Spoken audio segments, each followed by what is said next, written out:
तो नमस्ते प्रणाम स्वागत बरुआ सबके राइटर केपी राज के चैनल पर। और सब बताइए आप सब कैसन बने।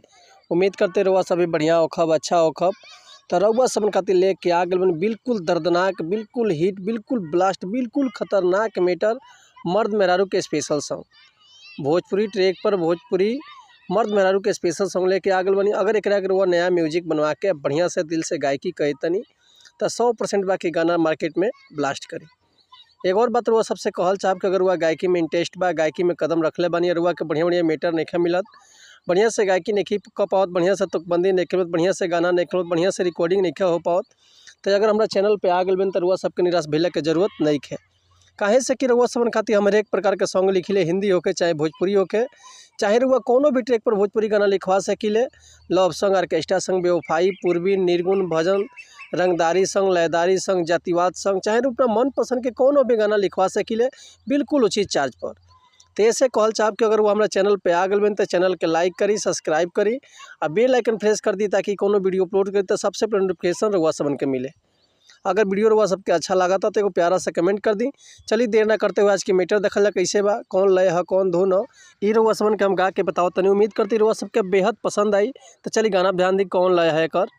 ऐसे बहुत दिन पहले वो खेसारी भैया गाना आयल कि चढ़ली जवानी देहा टूटे अंगड़ाई के, कि चढ़ली जवानी देहा टूटे अंगड़ाई के, सजनावा भजनावा गावेला रघुराई के, सजनावा भजनावा गावेला रघुराई के। तो यही ट्रैक पर वह समन खातिर लेके आ गल बनी मर्द मेहरारू के स्पेशल सॉन्ग। चलिए देखी गाना कैसे बा, गाना ध्यान दी।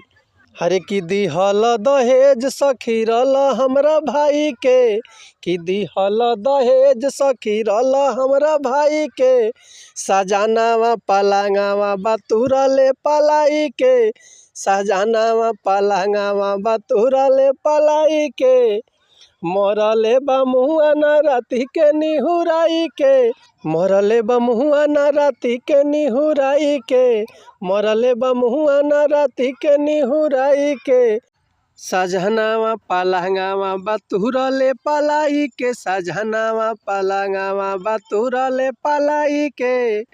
तो उम्मीद करते नहीं मैटर हुआ सबके बेहद पसंद आयल है। अगर ये गाना के रुआ फुल लिखवावल चाहते हैं तो डिस्क्रिप्शन में हमारा कॉन्टैक्ट नंबर बा, व्हाट्सअप नंबर बा, कॉल कर सकिले या व्हाट्सअप कर सकिले। रुआ का बिल्कुल उचित चार्ज पे फुल गाना मिल जाए। एक और बात रुआ सबसे कहल चाहब कि अगर हमारा गाँव में कोनो मिस्टेक भलोखत भी है क्षमा चाहता नहीं, ऐसे कि हम गायक ना है, रुआ सबन के खाली बता सकिले समझा सकिले। तब मिलत है नेक्स्ट वीडियो में कुछ नया गाना, कुछ नया धुन, कुछ नया कंपोजिशन लेके।